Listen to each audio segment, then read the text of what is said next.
Hello dear student, and welcome to a new lesson in this semester. Today we are going to continue working with Edison, and we are going to learn about edblocks, how to program Edison using edblocks. Are you interested? Let's go. For today's objective, we are going to learn about what is edblocks, learn the different types of edblocks. First, edblocks program. What is edblocks? edblocks is a fully graphical robot programming language for Edison robot that is super easy to use. A drag and drop blocks based system. edblocks is intuitive and fun. You can launch edblocks using the following link. I told you in the last lesson how to launch edblocks, correct? Let's go. So when you click on the link, this window will open in front of you.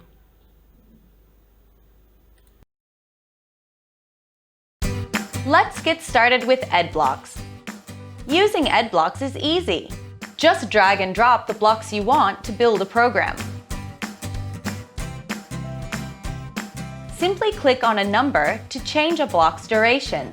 You can find more blocks by clicking on the arrow buttons.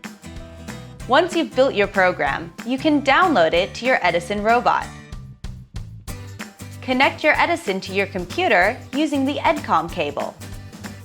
Press the round record button on Edison one time. Then click the program button in edblocks. Make sure your volume is turned all the way up. Then click Program Edison.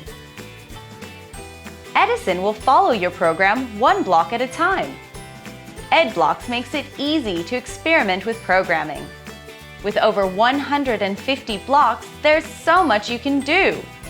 What will you create with Edison and edblocks?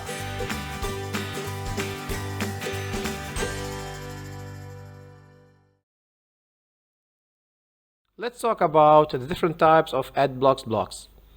So at the beginning, we have the drive commands, which tell us the action and the direction. For example, if I want to go forward, so we have to use this block, this one for backwards, left and right. If we need to use a time, for example, move forward for 1 second, we have to use this block and edit the number over here and make it 1. If we want to move for 2 seconds, we have to make this number 2. And all of this applied into these blocks. I told you before, we can use edblocks to follow the line or track the line with the line tracking sensor. We have to use these blocks over here to follow the line. For time in seconds, we have to use this one. Here it tells the robot to move on the line for 1 second. Here it will move until obstacle is detected. And here it will just keep moving on the line non-stop, which means forever. We can also control the drive speed of the robot. For example, if we want it to move slow, we use this one. If you notice here on this one, the clock, it's on the minimum in this gauge. Here with the normal speed in the middle, and the last one, it should be going fast. If you see the gauge over here, the speed gauge, it's at the end. If we need to stop driving or want the robot to stop driving, we just use this block, which means or tells the robot to stop. Second part is lights. We can also control the LEDs on the Edison robot.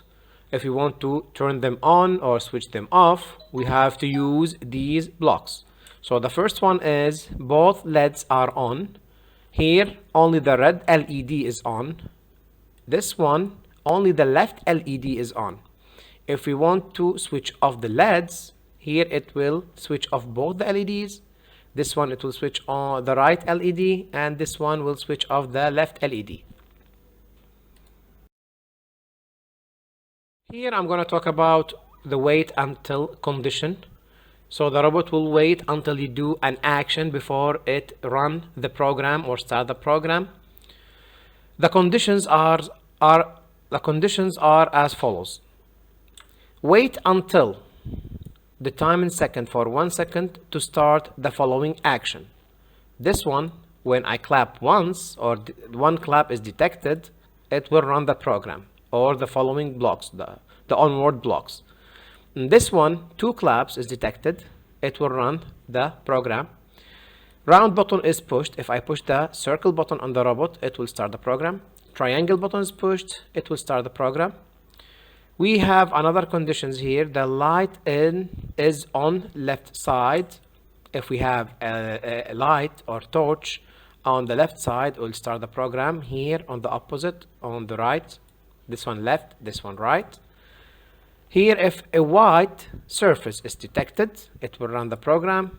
Here, if it's black surface is detected, it will run the program. The last one, if it sees an obstacle or detect an obstacle, it will start the program. Let's make together a program that makes Edison move forward for 2 seconds after 1 clap. Then after 2 clap, it will drive backwards for 2 seconds.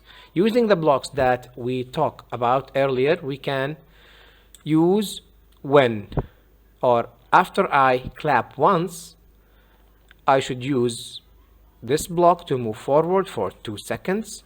Then it will stop until it hears 2 claps. It will move backward for 2 seconds.